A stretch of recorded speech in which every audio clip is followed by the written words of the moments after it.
Hello there, you're listening to the Box Office Show. I'm Ryan Hill.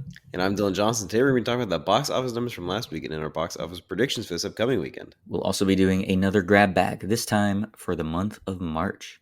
And between the latest entry in the Walking Dead franchise, David Benioff and D.B. Weiss's return to television with the Three Body Problem adaptation, and Hulu's prestige period piece on the Shogun struggles of the 17th century, I will crown the winner of the spring TV season, based on only seeing the pilot episodes of all these three shows. And I will be talking about a few old movies.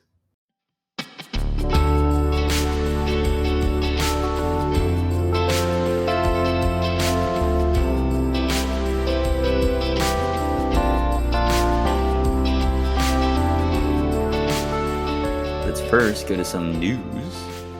Margot Robbie, hot off the success of the Barbie film, she's now adapting The Sims. She will not be starring. It seems like she'll just be producing, but an interesting cross-section of like video game adaptations and then adapting old, like well-established brands. Kate Herron of Loki, directing and I believe showrunning the whole first season of that. She'll be co-writing and directing the Sims adaptation. Dylan, you ever play The Sims? I did a little bit, yeah. Not a lot, but a little bit. Which version? Sims 3? Sims 2? I don't know. I couldn't Sims fucking tell you. Okay. Probably Sims 3, I would guess. All right, let's now talk about some trailers. Bring back some trailer talk. There's a lot that has been coming out recently. So first, let's just do a check-in, Dylan, on your trailer game lately. Have you seen Alien Romulus trailer? Nope. Have you seen the Penguin trailer? Yup. Oh, nice. Have you seen the Kinds of Kindness trailer? Yorgos Lanthimos and Emma Stone once again. No, because I didn't know it had been dropped until just this moment. And I'm looking at it on my phone and I want to watch it so bad and I can't watch it until after we finish recording. So let's hurry this up so I can watch that trailer. And then Bad Boys Ride or Die. Nope. I'll be honest, I have not seen that one. I meant to watch it at some point when I put it on here because I saw it had dropped. Of course, being the return of Will Smith since The Slap. Whoa. But yeah, I did not see that. It's also funny. This is the fourth. It's Bad Boys 4, but they already did Bad Boys for Life, so they couldn't use that. So now they just have Bad Boys Ride or Die. They're so dumb. That would have been so good. Bad Boys for Life. Oh my god, fucking idiots. Anyway, how about that Penguin missed trailer? Opportunity, dude? Looks it's right. Good. I like that they showed, which again, what the trailer should do. It shows exactly what the tone is going to be because half that trailer is just the Penguin giving a monologue. And then it obviously ramps up at the end of, cross-cutting and having guns firing and cars driving and all that. But it looks like it's just going to be a straight-up mobster flick as a series and with the Penguin at the center of it. I dig it. And I'm game. Yeah. Yeah, that sounds good. And it didn't reveal too much about the plot, if anything about the plot, which I also like about trailers. Very I hate true. when trailers tell me everything that's going to happen. Yeah, it is not good. Kinds of Kindness also tells you nothing, but a lot of very interesting images in there. I'll be watching. I'll be excited for it. I can't wait. Alien Romulus, which that's trying to get back to the roots. 1979 type alien right there, of like a straight up claustrophobic horror sci-fi. It looked cool. So it did. It looked good. Looked well made. I'll watch that trailer then. So yeah, we'll definitely have to carve out an episode for that later in the year and bring on Sean Tormey, noted alien fanatic. So, that'd be nice. I haven't talked to Sean since the Halloween episode. Well, we'll get him back on for the pod. But all right, let's jump into the box office breakdown for March 22nd to the 24th. Leading the pack in its debut, Ghostbusters: The Frozen Empire, with 45 million. Just a little bit over Afterlife. Squeaked above, Afterlife. So yeah, not great. Not great considering one came out still in the pandemic season and this one is not. But at least it didn't embarrass itself by being underneath the original, the Afterlife Ghostbusters. So we'll see how it holds up in the weeks ahead.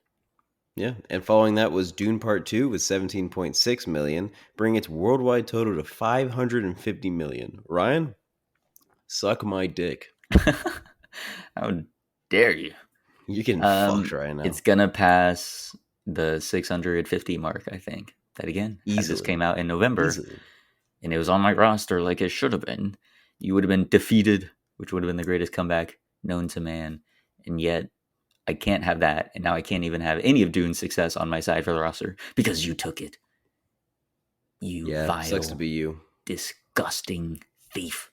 So, props to you, great job. So I'm happy for you. So happy. Kung Fu Panda 4 also on your roster with 16.5 million, over 260 million worldwide. That's also pretty good. Doing really well for itself. Yeah, as your fifth pick. That's great. I'm so happy for you, Dylan. That's great. So happy. Yeah, 2 of my lower picks still doing really, really good so far. Wow. Eat my ass. Jesus. After Kung Fu Panda 4 was Immaculate, which is the Sydney Sweeney horror movie. Yes? It is. Yes, with 5.3 million. Which is not great. I don't know what the budget is on that. Maybe it'll make back its money, but you would have thought Sydney Sweeney leading that horror thing would done a little better, but no. Arthur the King had a good hold with 4.2 million this time. It's pretty decent. Classe de Risque, which is a 2024 remake, release. Yes.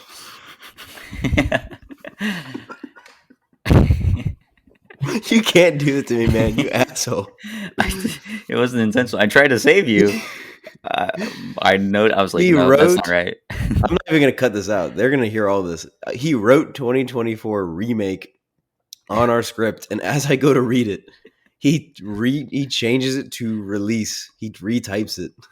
You schmuck. To be fair, I had deleted remake before you said it, so I was trying to get it in there, the release part. But yeah, I was looking up what this was, a 1960 film that had a 2024 re-release, and somehow made 3.4 million. Which again, like Luca, Turning Red, all these things like are coming out, being re-released in theaters since they weren't during the pandemic. Those aren't even on the list, as you're going to see. And this one, a 1960 again French film coming out of nowhere, getting 3.4 million. That's crazy. I don't know if there's some like shenanigans there. I'd never heard of this or seen this before. So yeah, that's interesting. Props to them, I guess, for that and all the fans. 3.4 million. A 2024 re-release of a 1960 movie. You dick. I tried to get it in there, man. I'm sorry. Anyway, go ahead. Keep going. Late Night with the Devil, 2.8 million. That's a movie I want to see. I watched the trailer. It looks interesting. I've heard good things. I kind of want to go see it. I might go see it this weekend. They used AI. So you're supporting in a poster, AI. Didn't they? Wasn't it just a poster? No, I think it's like the interstitial like title cards or whatever it is. Oh, really? Yeah. So yeah, if you want to go and support the people that would do that. Yeah, I'm still going to. But not a lot of people ended up seeing it at all. Only 2.8 million. And then Imaginary with 2.7 million. So a lot of these like horror films coming out, but not doing good. Not doing as good as usual. Usually a horror movie will clean up this time of year. At least make 15, 16 million in a debut, you know? Yeah. That's pretty good for this time of year for a low budget horror movie. But no, they're dead in the water apparently. Nobody wants to watch blockbuster season right now. So yeah, they're coming out a little earlier this year. Dune 2 is claiming a lot. Kung Fu Panda 4, Ghostbusters, Deadpool's coming out soon. They're cleaning up. Godzilla and Kong next week, you know. I guess yes, so. Sir. After Imaginary was Love Lies Bleeding with 1.5 million. And Cabrini running out the top 10 with 1.4 million. Let's go to the predictions for this upcoming weekend, March 29th. 28th to March 30th, Easter weekend. Godzilla and Kong, The New Empire is coming out. Of course, this film is on my roster. So busy March, having 3 films total from our roster coming out. Mm-hmm. This, let's look at some comparisons with the previous films. 2014's Godzilla made a smash with 93 million. That's incredible. It is. Kong, Skull Island in 2017, 61 million. It's a little bit of a step down. Godzilla King of Monsters in 2018 had 47 million. Quite a step down. Big step down. And then in the pandemic, Godzilla vs. Kong, 31 million. Although that was March. That was pandemic numbers. 2021. Yeah. Again, different films you can say saved the theaters. I think it goes to Godzilla vs. Kong. That was the first big blockbuster that came out in 2021. I remember that, yeah. And it did well. Again, 31 million and went on to make over 100 million domestic. Godzilla vs. Kong walked so that Top Gun Maverick could run. Indeed. I think No Way Home later in 2021 was probably the next bigger one that saved the theaters. But I suppose, yeah. yeah. What do we think Godzilla and Kong: The New Empire will do?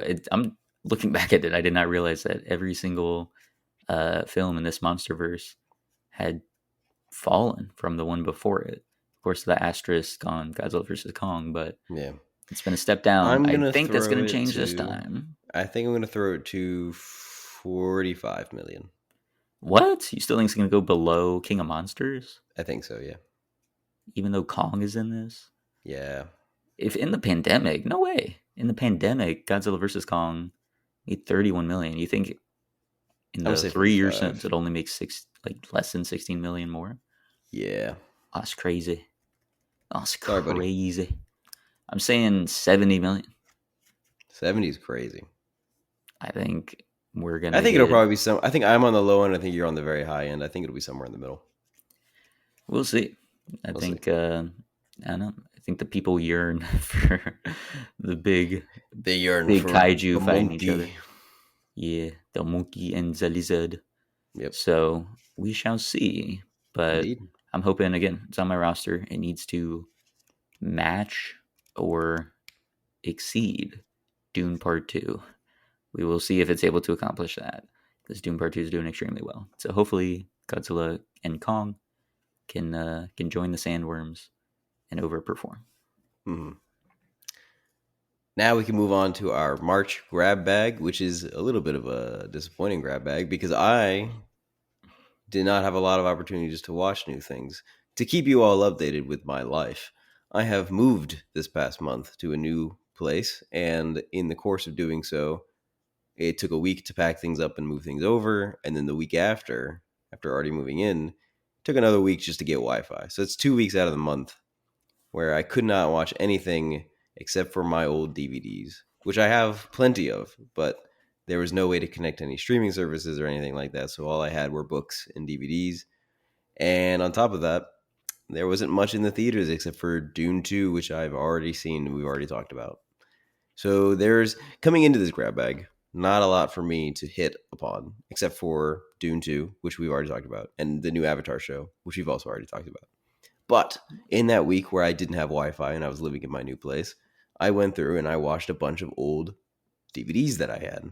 And so we are going to be talking about those for my picks. But let's start with Ryan, who did have Wi-Fi and did have time. What did you watch this past month, Ryan? So this was an interesting month because mainly instead of the big releases in theaters or on streaming services, it was the shows. It was television that I thought had the much bigger hype, bigger releases. So that was mainly what I wanted to look at and talk about. Just watch like the pilots of a few different shows that I had my eye on, just compare them and see which one came out on top. But I did catch some films. I do want to ask though, so you never ended up seeing Spaceman? I didn't have time, and I also forgot about it until right now. It's been a very busy month for me. That's very month. What a big letdown of all the times we mentioned Spaceman that you brought up Spaceman over the past few episodes. I know. Now we may never know your thoughts unless it pops up on the top 10 at the end of the year, but I doubt it. We shall see. I went to go see this film called Snack Shack. Have you heard of this? Never. This was, I don't know what was going on, but this was being like targeted to me through like the Regal app. Really? And then on like YouTube and stuff like that, like the targeted ads were hidden. You're the targeted audience for Snack Shack. Apparently. And it's a coming of age film. So they're solid on that part at least. It's a comedy about two best friends in, I don't know, Midwest or in like Nebraska or something like that. And it's in the 90s, and they need to scrounge up some money over the summer. So they open up a snack shack by a pool. And that's the whole thing, is them doing that, trying to make it work successfully. A girl comes into town. They each obviously have eyes for her, so then that like creates a rift. So just some classic, coming of age storytelling stuff. It's classic, decent. There were like them hanging out by the pool and just that whole vibes, like the summer vibes of it. were coming through really strong. Like it made me want to just chill out, enjoy the summer season. So that part of it worked successfully. And again, most of it is like fine. Like it's decent. It also has Gabriel LaBelle, who was the Oh, main okay. kid in Fablemans. So he's in this, and he is great. I think he definitely is going to become a star.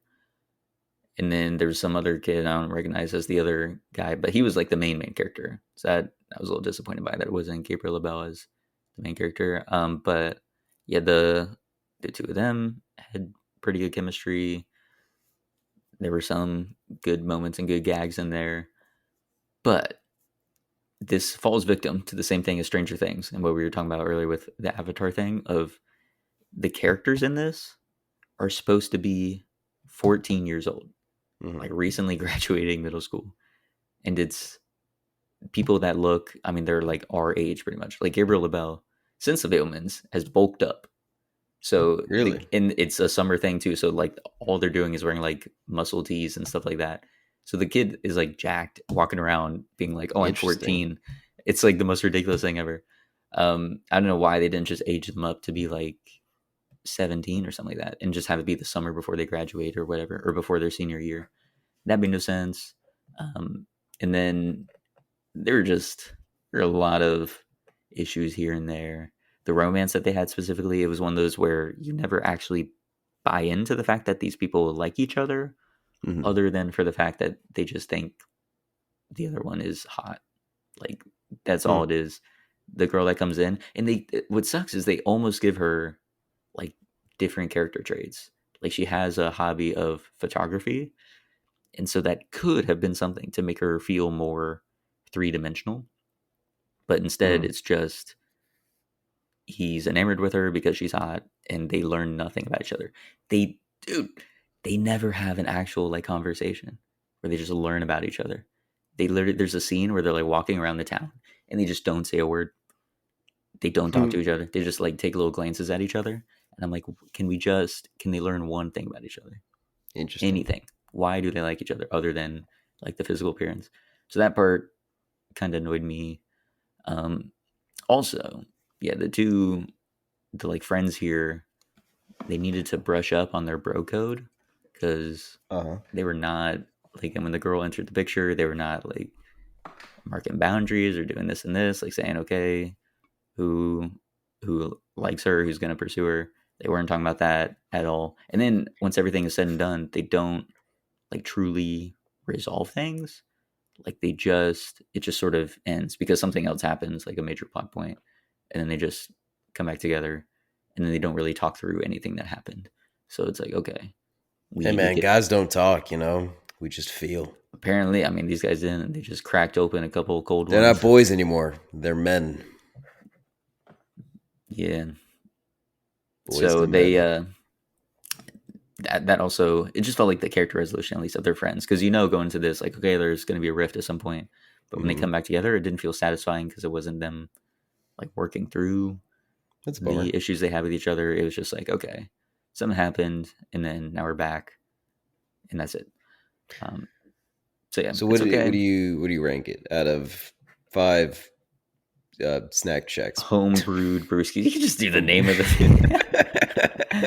I don't know anything else about the fucking movie. I know. So I don't know why you were taking points on the thing there. We'll say home brewed brewskis because they do that. That's like one of their gags in the beginning. They Oh, the other homebrew thing too. brewskis. That's I kind don't of know cool. if the sound in the theater was off or the sound mix from the film was off, but it was very quiet. Like the dialogue track specifically, like when they were. It starts off with them like being very bustling and yelling and stuff like this because they're like gambling on horse races, and you're seeing that they're supposed to be shouting, but it was coming through like so quietly. So that was another issue with the whole thing. But that wasn't, well, could have been the film's fault. I don't know. It may have been the theater's fault. But 2.5 homebrewed brewskis out of 5 It's for it. rough. It's rough. Better than Avatar, though. Very true. Very, very true. All right, let's hear your first selection of these old films you cracked open from your So not DVD necessarily library. old films, but so to give context, when I moved out of my last place, I was in a temporary location between housing for a while, and I kept most of my items in big boxes because I didn't want to unpack and then have to repack very quickly afterward. So most of my stuff stayed in boxes, which was depressing because I didn't have access to all my things, it made me sad. But when I moved to this new place, I set up a book stand, or yeah, I guess a book stand's the right word, and filled it with all my DVDs that had been stuck in boxes for so long. Mm-hmm. And I had a TV. When we were moving throughout the week, and so we had a TV that was just sitting on the floor. My my coffee table for my old bedroom, which is tiny, and then one old little folding chair. So we had this giant living room that had a TV on the floor, a little coffee table, and a chair for me to sit in while we were moving things in. And Classic. I think I sent you a Snapchat where it was a picture of that, and it was guys will see this and say hell yeah. Yeah. It was just it's a giant living room, and it's so funny to see just three tiny little pieces of furniture in there. Mm-hmm. But so what I would do is, because I was staying the night at the place before we had moved most of our stuff in, and because I'm paying the damn money for the place. I want to sleep here, I want to get my money's worth. Sure. So plus I had moved everything except my mattress here. So all of my clothes, all of my toiletries, everything except the mattress was in this location. So I was like, I'm gonna stay here. And I had Carlos's giant beanbag chair to sleep in one night, so it was fine. Um, I I was cracking open the DVDs. I was like, ooh, I could watch anything I want. So every day it was just like I would get a DVD, I'd put it in, and I would stack it up. And so it was stacking up DVDs one by one on the coffee table. So I had like 10 of them. But the first thing I watched, the first night here, was The Royal Tenenbaums by Wes Anderson. Mm-hmm. And oh my God, the movie's so good. Gene Hackman should have won a fucking Oscar for that shit. Incredible. I mean, just the comedy in it that Gene Hackman delivers is just so brilliantly funny. Everything that happens is so brilliantly funny, and then it's so terribly depressing at the same time. Have you seen Royal Tenenbaums? Right, I can spoil it. I have not. Don't Never mind. spoil I it. won't spoil it. I won't spoil it. Remember, But I'm it not is caught up on all my Wes Andersons. it is incredible for sure, and the colors are very vibrant compared to his previous films at that time. Everything it's just like everything that he had done in Bottle Rocket and Rushmore leading up to World. It was like staging ground for Royal Tenenbaums to make it as good as it is, and so it fires on all cylinders absolutely with such a stellar cast as well, and the interweaving of the storylines. It feels so personal and so wonderful in in a way that a lot of his other movies don't feel quite as like. A lot of his earlier work felt more emotional as opposed to post Budapest Hotel kind of content, where French Dispatch was a collection of interesting stories. um, Asteroid City was supposed to be very introspective. Isle of Dogs, I think, was trying to be emotional. I just don't think it landed Mm-hmm. very well, but he just hasn't had like a big emotional hit for me since Budapest Hotel. So to go back and to rewatch Royal Tenenbaums was really great. And then one of the movies I watched later on in the week, after some of these other movies I'm going to talk about, was Life Aquatic by Steve Zissou, which is, I don't think it's his best movie, but it's one of my favorites just because it feels, it's one of the first movies I had seen as a young adult. Not even adult. What was I, like 15? A very like a middle teenager, Mm-hmm. just trying to get into movies, trying to understand the filmmaking process and watching it and being like, yeah, it's not like a perfect movie, and there are definitely like moments where it might feel boring or it might feel sluggish, but it is funny, and I like the characters, and I like the way it's shot, and I like the story itself. I like what it's trying to do with it, and everything feels very intentional. And so I'm watching it and I'm just enjoying it, and it is just a good movie. It is also, this is one you haven't seen as well, right? Correct. Well, You partially because I do remember there was one of the movie we nights that you tried to do did. Did we the not Life watch Aquatic. all of Steve Zissou? I thought we I watched don't the think whole we thing. did. I think that was one of the misses where people were Dude, not feeling it, and you were like, "God dang it!" I So hate I it. I think you hate may have changed it to some notes. those are my worst moments, was when because we used to do, for the audience, when in high school we would do movie nights maybe like once a week, once We every got to other week. bring them back, by the way. Now that I have a place. uh, Come over. and half the crew is already going to be at that place, so Yeah. might as well. Movie nights would be fun, yeah. God. those movie nights, some of the best high school memories, man. Good stuff. Mm-hmm. But yeah, we would do them like once a week, once every other week, either at my place or Jacob's place or Lillian's mom's place, and they were fun. It was a good time. I just wish my movies landed more of the times. You know, it felt like the burden was on me to pick a good movie. Because Right. if I didn't pick the movie, we would have watched something on Netflix that was like okay, and we would have had a good time still. But I wanted movie nights to be something more. I wanted it to be like we are engaging with movies that you haven't seen because or like the audience has not seen because they are high schoolers who aren't interested in movies that much. And I am a Mm-hmm. high schooler who's very interested in movies, and I've seen so many, and I want to share them with you guys. And I had so many misses. Life Aquatic. Apparently, I thought we watched the whole thing, but I guess that was a miss. And then another big miss was The Good, the Bad, and the Ugly. Oof, Yeah, that that was was the a most that was a tragic one for sure. big whiff, dude. That one was rough because at the time it was my favorite movie of all time, which has since changed. But at the time, I was in love with that movie, and so I was so excited to share it with you guys. And we got like an hour in, and everybody was like, "This sucks. We bored. Move on." Such Yeah, a big bummer. But to go back and to watch those earlier Wes Anderson because I haven't seen them in so long was very very enjoyable and very fun to do, and I rate them so highly in my heart and in my mind. I think they are fantastic. I do want to go back and watch more. I own everything he's done through Grand Budapest Hotel. I own all those movies except maybe Darjeeling Limited. I think I skipped that one because I didn't like it that much, so I don't think I own that one. But I own all the other ones. I love watching them. They are fantastic, like Fantastic Mr. Fox. And one of these days, Alice, bam, zoom, straight to the moon. We gotta sit down. We gotta get you to watch the Wes Andersons, and we gotta do a Wes Anderson director analysis. for sure. That'll definitely be. Please, please, please, please. It's on the docket. We'll hit it up at some point, and with your movie nights, we can hit up one of them at least, either Royal Tenenbaums or Moonrise Kingdom, something like Dude, that. you would That'll be a love crowd Moonrise pleaser. Kingdom. You would love Moonrise Kingdom.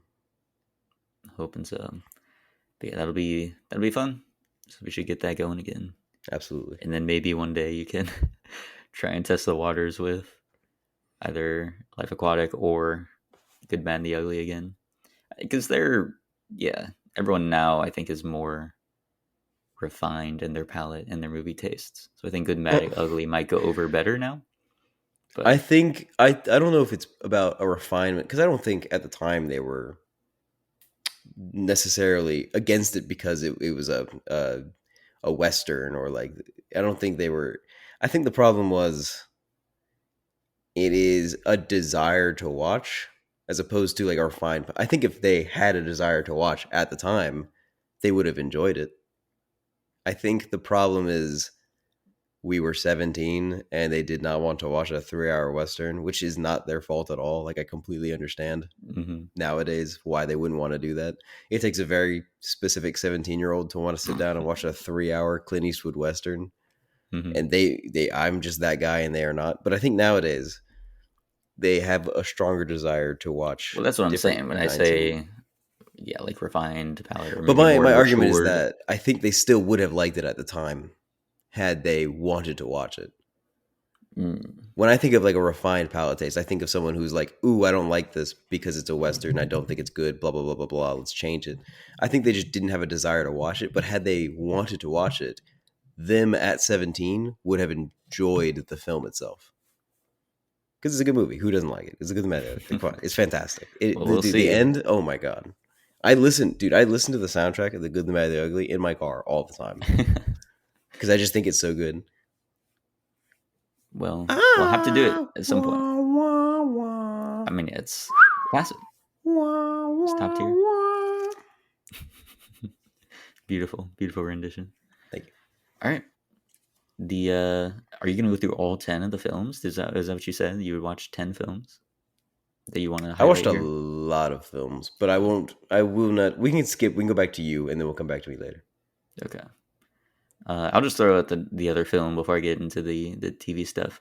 I watched Ricky Stenicki. You heard this? I did hear about Ricky Snakey, yeah, It's a with new like Zac John Efron and Cena, John Zac Cena, Efron. Yeah, yeah. yeah. It's about like these three friends that come up with a fake friends that they just blame everything on, all their troubles and issues, and it becomes a lifelong thing. And so, as adults now, married, not with kids, one is like married to someone that is about to give birth, and then early in the film does give birth. They use Ricky Stenicki, that fake friend, as a way to get out of situations they don't want to be in, either at work or at home, and so that they can go The and worst do fucking these name you could fun have stuff that picked. they want to do. Yeah, they pick Ricky Stenicki, The most which obviously fake name. they show the creation of it, which is like the one kid tried to say like the last name of one of the other kids, and he was like, "Dude, like that's my name. Why would we do that?" So then they change it at like last second because he was writing Stan, which is part of the name, and then he put Icky on there, so it became Ricky Stenicki. Um, and it's decent. Again, it's too long for like the comedy that How it's long is trying to it? be. It's like 2 hours and 10, 15 minutes, something like that. Damn. It should have That's been crazy. like Should be like an hour and a 90 half. minutes. Yeah. Yeah. So I actually don't know what the exact runtime is, but that's how long it felt. So if it was longer than that, then that's rough too. But it wasn't 90 minutes Let's and it should find have out. been. I'm gonna look it up. And so it has good bits in there. Like there was It's quite an a few hour times and I was 53, laughing. bro. That's a normal Okay. amount of time for a It comedy. felt longer. So they should have made it 90. It needed to be a tight 90. And then, yeah, it was just John Cena. The man will commit to a bit, as we've seen at the Oscars. So that was great. Again, he has like good physical comedy, good timing, good presence. I've obviously been a big fan for the longest time, but seeing him like work more in these like over the top comedic roles, he does it really well. So, so that was good. The ginger, Andrew Santino, Yeah. is that right? Yeah. Yeah. He's pretty funny. The character is so despicable. It's like he's just such a dick to Yeah. everyone. And again, the whole thing is like he misses the birth of his child because they're off on. They lie that Ricky Stenicki had cancer. Like his cancer came back, testicular cancer, of course. And so they have to leave to go and visit Ricky. And as they do that, she gives birth like a few weeks early, but still he misses the birth of the baby. Um, and so yeah, he's just a dick. But the actor there has really good timing. It's pretty funny. So there's like decent gags and stuff throughout. It's a pretty good premise, but overall, again, it was too long. Again, it felt very, very long. I didn't even watch it all in one go too. I like split it up. Mhm. And so that was a little bit rough. And then yeah, the actual emotional investment in the characters themselves was not there. So they did try and play up because it's Peter Farley. Um, and so I yeah, hate you're Peter not a big Farrelly. fan, especially I was after just the looking that Green up. Book thing. I was about to say, can you believe that this movie was made by two-time Academy Award winner Peter Farrelly? Yeah. And so I hate he Peter tries Farrelly. to like go into the more sappy, like sentimental stuff, which again, with like a premise like this, I'm like, no, like just stick with the hijinks. So that I didn't think really worked.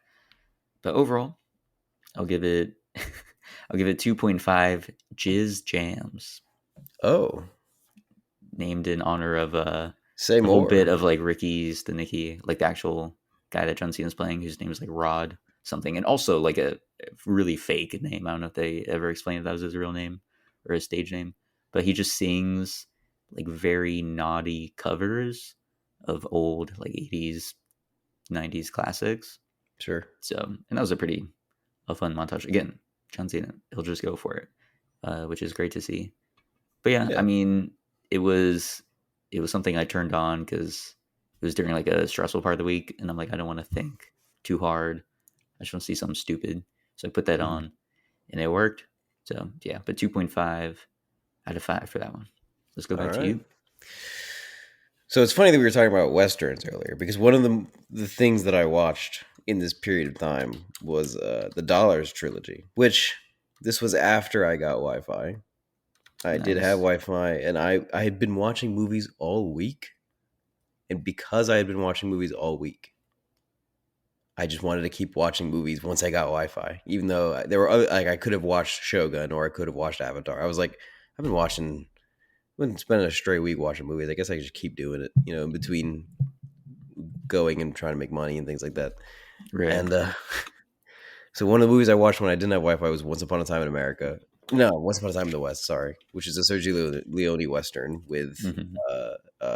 Charles Bronson and uh, uh, I'm blanking other people, but Charles Bronson's the main character, and it's great. It's a great western. It has some plot holes to it that I thought were a little poorly done upon rewatching the movie as an older man, but overall, the filmmaking of it is awesome and has great twists and turns, really great reveals, fantastic music, things like that. Like the filmmaking itself was enjoyable. So I watched that and I was like, once I got Wi-Fi, I was like, I could do some more westerns. And I had never seen the first two movies of the Dollars trilogy, which is Fistful of Dollars and For a Few Dollars More. Hmm. And as I'm saying them, I'm realizing I don't remember which is which. It's funny. I think You would think a few more dollars would be a sequel. they're not sequels to one another. No, they are.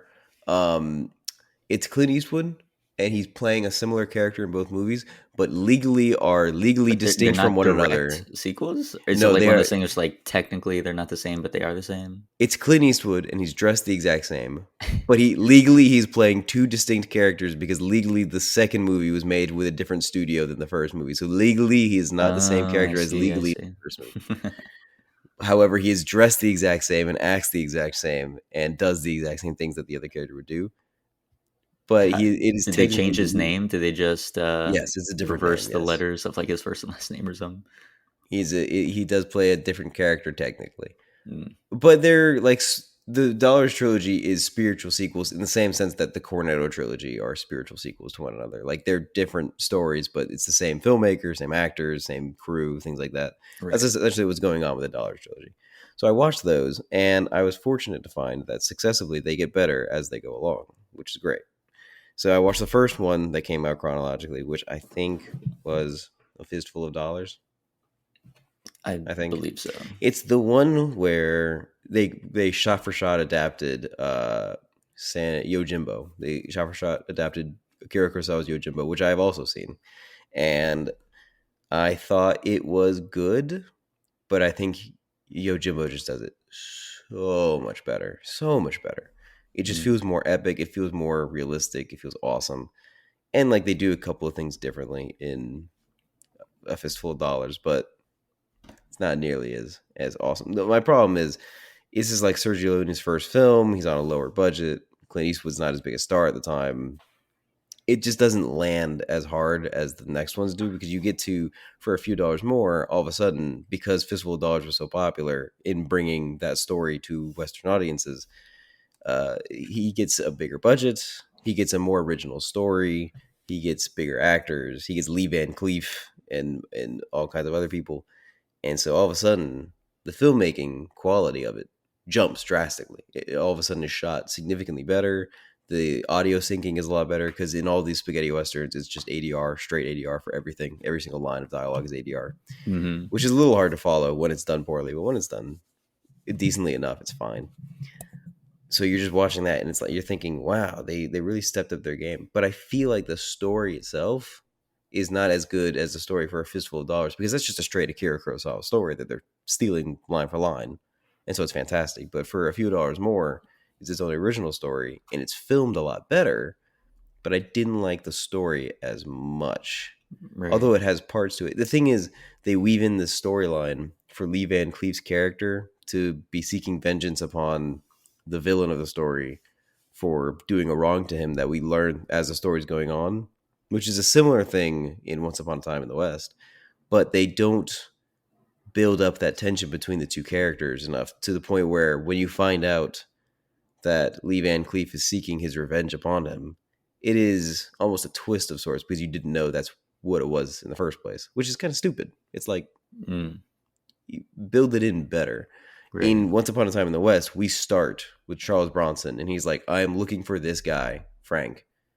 Where is he?" Like he spends the whole movie just trying to find Frank because he wants to kill him, and you don't know why. And the twist is you find out why towards the end of the movie, which is great, great storytelling. But Hmm. in this one, you don't know he's chasing after this guy until it's too late, and then you find out. you find out at the same time that he is chasing him why he's chasing him, and it's like it's done okay, you know.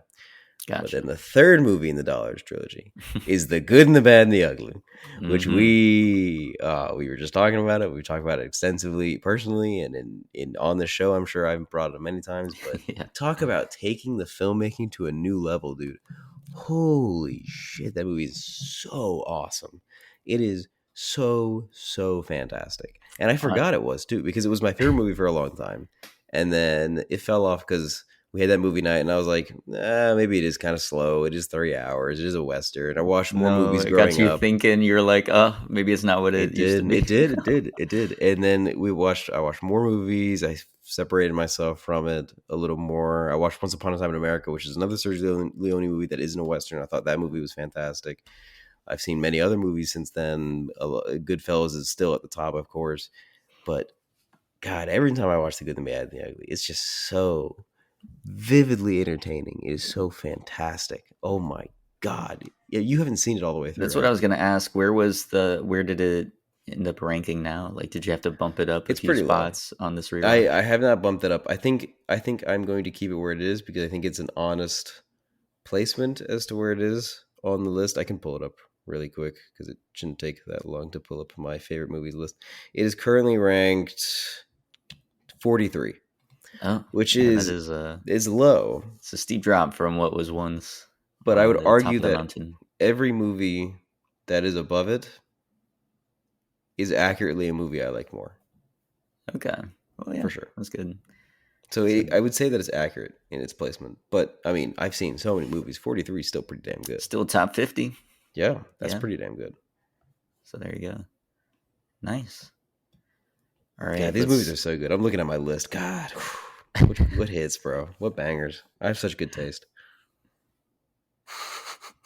You change it quite frequently, though. I see, Yeah, the or at last least time I like updated your it was initial in list February. in February, yeah. But your initial list is like quite different from where it's at Hmm. now. It's changed quite a bit because I've seen a lot more movies and I've rewatched. The thing is, when I made the list, I made it in like 2019, 2020 is when I started it.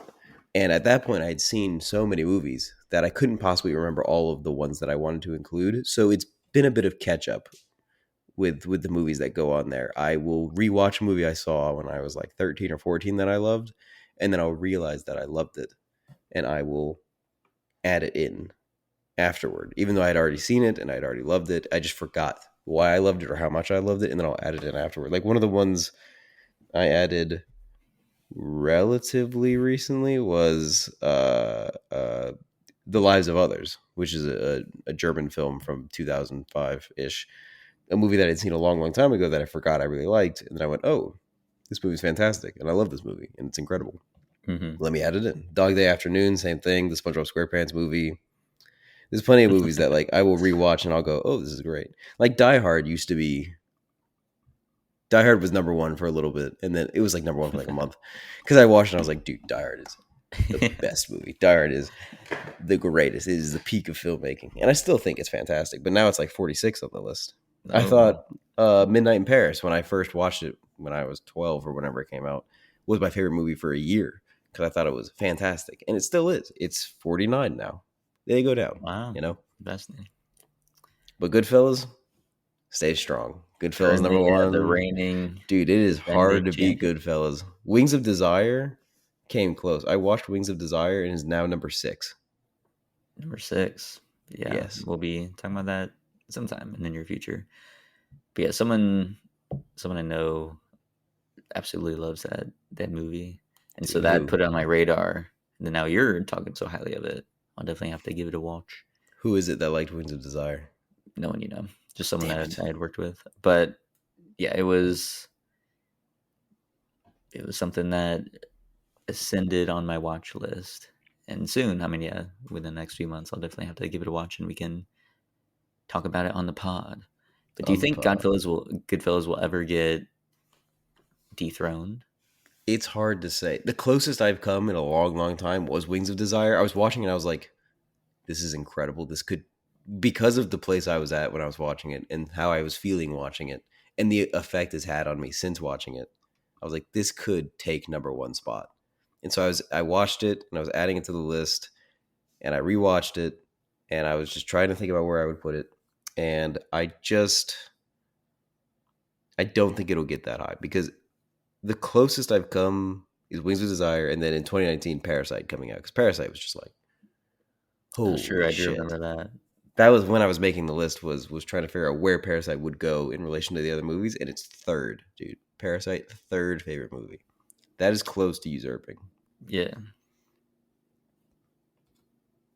So we'll see. But I don't know. I mean, Goodfellas and the Star Wars: A New Hope, those are like, I see Yeah. it. I'll see my list and I'll know that Goodfellas is great, but then I'll think Star Wars. I'll be like, why do I have Star Wars so high?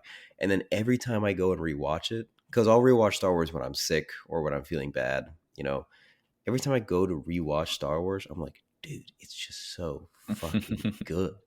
It's like, it's not even like I'm romanticizing it in my head. It just is good. Amen to that. Yes, sir. All right. So yeah, we'll see how that list continues to develop. But yeah, it'll be tough. I feel like because it's been your number one for so long, it gets hard to be like that. Just it sits there.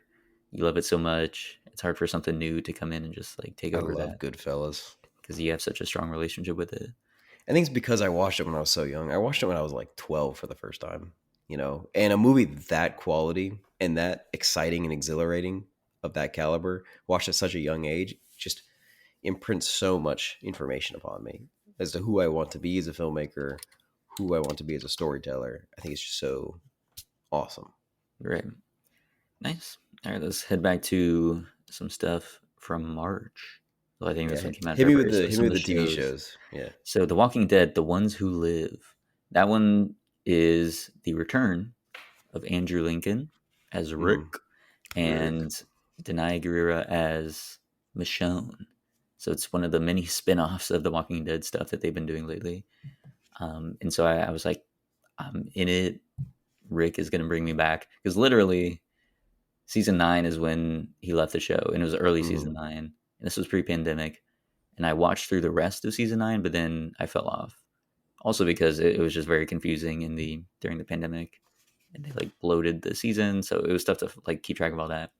And then the other spin-offs, like Daryl Dixon got one, and there's Isn't one he like in Dead Paris or City. something? Yes, which is crazy. It's bizarre. Don't How did know he get how they there? like ended up explaining that, but I those were took a all like boat. mildly intriguing. But Rick was the one that I had to Rick. come back for, so I was so excited to watch it. Um, and let me just say, they had such an amazing opportunity here because it's been 5 years since we've He seen Rick. died. He died 5 years ago in the Yes, show. it's been 5. Yeah, 2019 is like when was season 9. And so he's been gone so long, and this was their time to like bring him back and reintroduce it. And again, there's been a 6-year time skip in the show. Like he leaves, and then they do a 6-year time skip. Doesn't he So blow up on a bridge? yes, But so he's technically not dead, I suppose. no. Well, so the whole thing, spoilers for Walking Dead for everyone, but he, yeah, they do that whole thing where he blows up a bridge to save everyone, and then it's assumed that he's dead, but a character who's been in the show for a bit, who's like very weird and like has some connections to something. She calls in a helicopter, and we don't know who these people are that like have a helicopter, but she calls it in, and they pick up Rick, and then they leave, and that's like it. Um, so that was his like exit to the show, and then in this one, I think there's another spin-off show too where they try and explain more of like who these people are with the helicopter. They're called the CRM, so it's just basically some big military. Um, I mean, think is it what was it in The Last of Us? Who was the like leader of those compounds? Not the Fireflies, but the other one that they start in.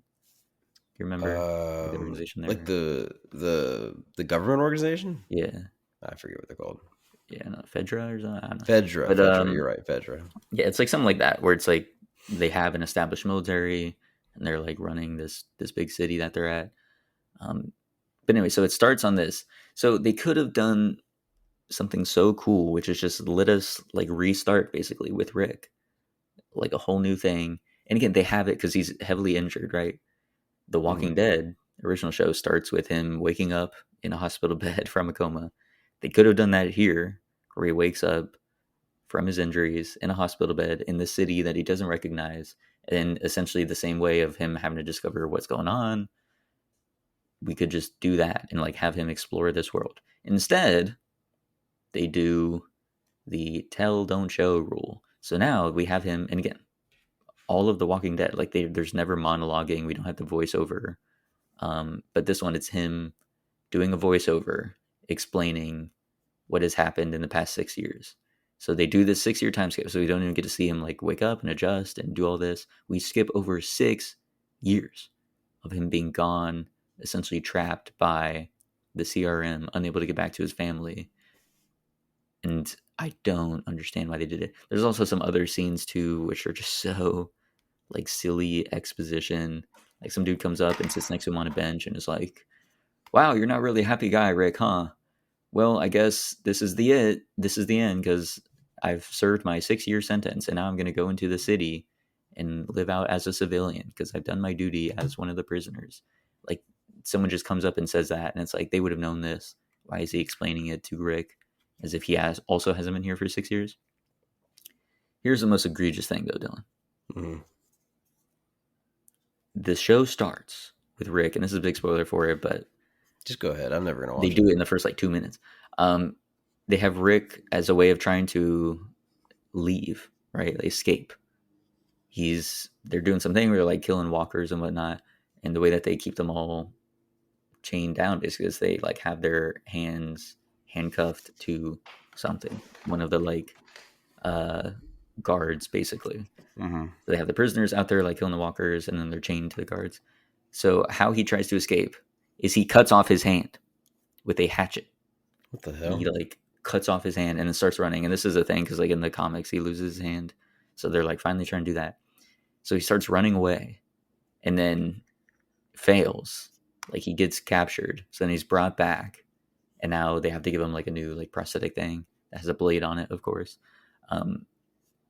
But why would they give a prisoner a blade hand?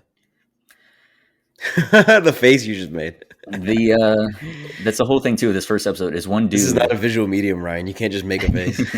One guy is like consistently trying to get Rick to like join the military for some reason, and he like puts up with, again, he's tried to escape like 4 or 5 times, something like that, and now he's cut off his own hand. But they still won't kill him, and they keep trying to leave him as prisoner for his own ulterior motives, which they get into. But the thing that you need to know is the guy on the bench that comes up and like does a little exposition dump.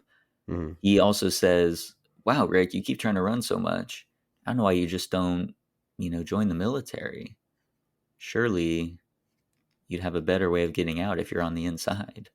And then we do a slow push in on Rick as he realizes, oh, if I join the military, I'll be able to be sent out on missions.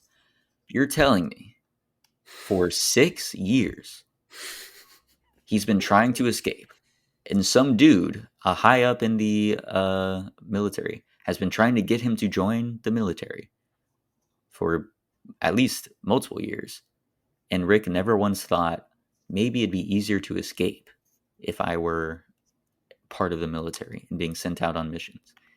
That's the dumbest thing I've ever seen. They had this man cut off his own hand before he thought, I can join the military and be sent out in the field and find a way to escape then.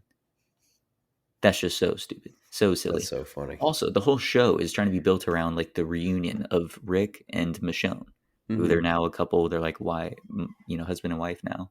Yeah. So they've been gone for 6 years. The whole thing is like Rick being able to reunite with Michonne. Mm-hmm. So you would think that's like the most important scene of the show is when they reunite and see each other for the first time. Because it's been 5 years in real life since we've seen them together. It's been over 6 years for them.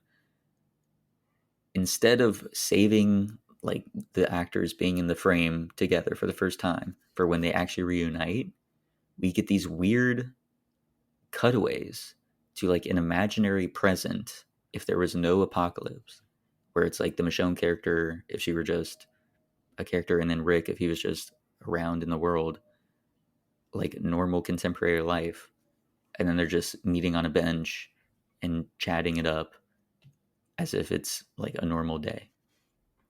So that is when we see the reunion, is this imaginary fake created like dream basically that Rick is having of them living normal lives and finding Mm-hmm. each other.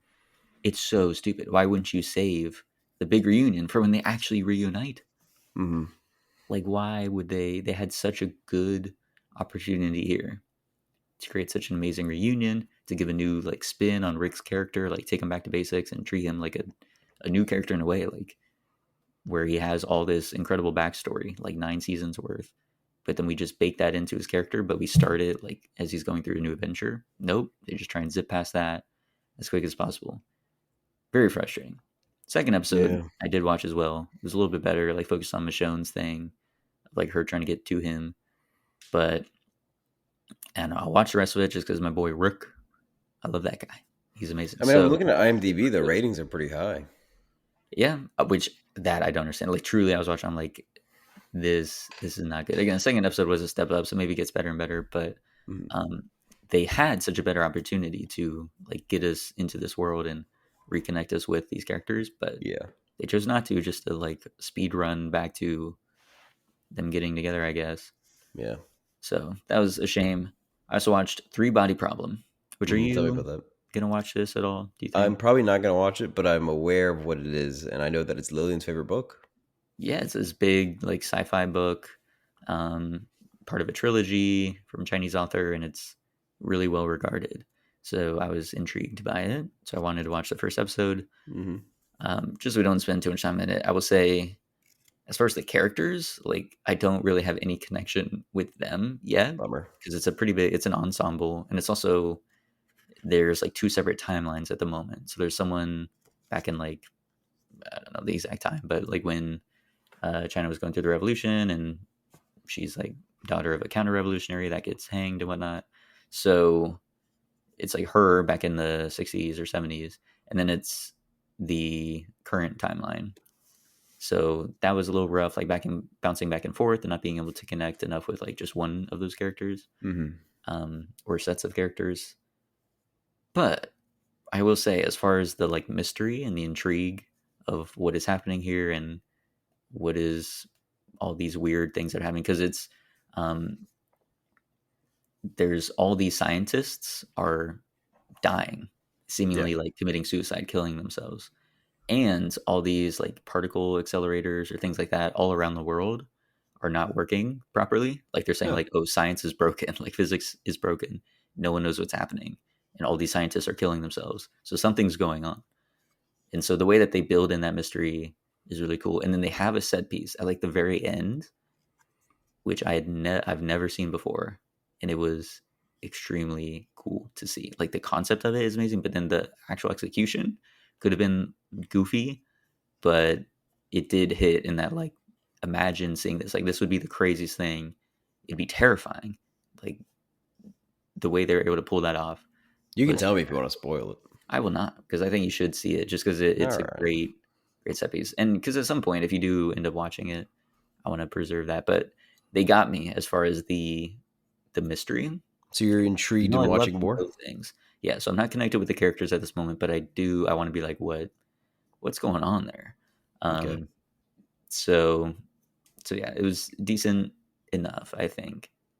But it's mainly the mystery, so it's going to propel me to continue watching if I do.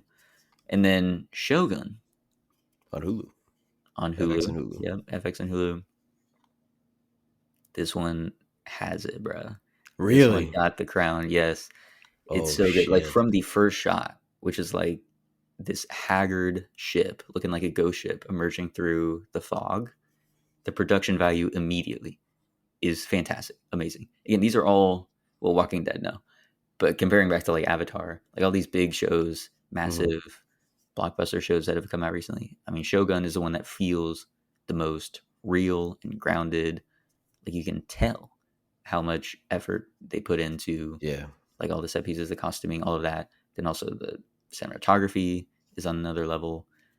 But then this one, it's also like sort of an ensemble thing. But I was caring about the characters Okay. there, and I can already see like sort of the some of the arcs that they might be going, or the way that they're setting up interesting things. Like in Three Body Problem, didn't really have any of that, but this one, there's so much intrigue that they've already baked into it. And I mean, go back to Game of Thrones, like the early seasons of that, the political intrigue was like the main Mm-hmm. main stuff there. this one has it. And it's that because we talked about silence, recently in our Martin Scorsese, one of our director analysis there. So this is like the period right before that, like leading up to it, that big tumultuous time where they're like all at war basically. So this is building into that, and we have the like outsiders, like they have an English pilot like coming in who's trying to establish new ports of trade with Japan because the Portuguese have for the longest time like hidden it. And so they're coming in. You see the guy that because the current ruler is technically like a child, so he's like the heir, but he's not old enough he hasn't come of age yet, so he can't technically be in control. So they have a council, and one of the people on the council is like trying to take over. So we see his politicking. You see one of his generals is also sort of like politicking because he had found the ship, but he wanted to keep it because there were like cannons in there and other things that he wanted to sell out for himself, basically.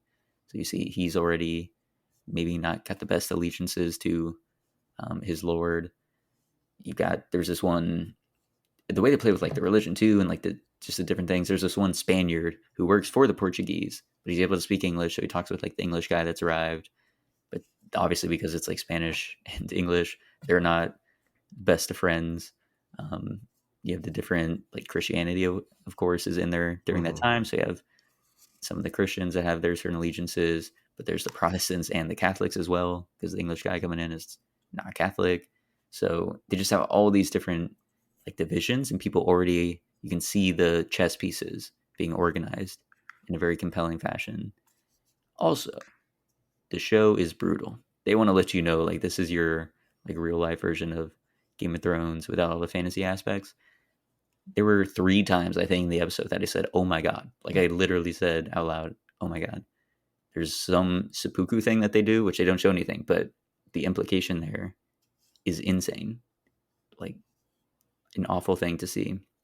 They have some dude get boiled alive as a like torture method. One of the like general guys is like, "Yeah, let's do it in my favorite way," because he's like running experiments basically on people in their like last moments of death, but he needs to like boil him for a full 12 hours or something to get him there. Jesus Christ. The shot they show of that, because they do it very judiciously, of like we don't see him often, we just hear everyone else in the village like are able to hear his screams throughout the night, which is terrifying. But they do one shot of showing you what he looks like towards the end. Insane. And then there's this other moment where some dude got his like head hacked off out of nowhere, and it like crazy moments. And so I that definitely gotta watch Shogun. That was great. And there were set pieces too where I was already immediately invested. There's when they're on the seas, a storm comes through and that gets pretty dicey. There's a rescue that they have to do of like down scaling a cliff basically. That was incredible. There's a scene again of like someone holding a knife to someone's throat and someone has to come in and talk her down. But you see the way that she has to like talk her down is terrible. And then the moment that we have with her alone, the one that like had to talk her down, she has to go separately and it's like praying to God, basically asking for like forgiveness or guidance in some way. Because again, the implication there is so devastating. So it's a brutal show. They let you know that early on up front.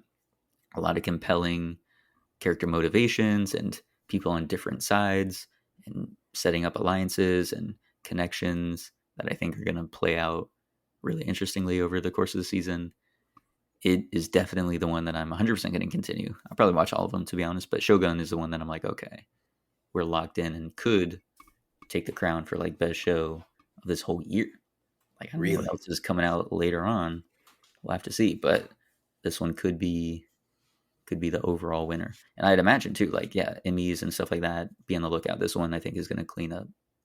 Yeah, I can see that. That's on one episode. There's a whole now. Succession's over, and Ted Lasso's over, and Barry's over. There's a little bit of a hole in television right now. There sure is. For the big winner. So Shogun could take it pretty easy. It's a good time for it to come out. It is. I will watch it. I will definitely watch it. I think you should give it a shot. Again, that's on one episode, but at least I'm hooked. So we'll see how it goes. Hopefully the quality will maintain and only increase as we get deeper and deeper into what's going on there. That's awesome. But yeah. All right. That is all the time we have. If you'd like to give your thoughts on the show, you can email us at theboxofficeshowpod@gmail.com. Our main title theme for the show is Sundown by Joseph McDade. If you like the show, please give us 5 stars whatever podcast app you're listening to, and be sure to tune in next week. Have a great rest of your day.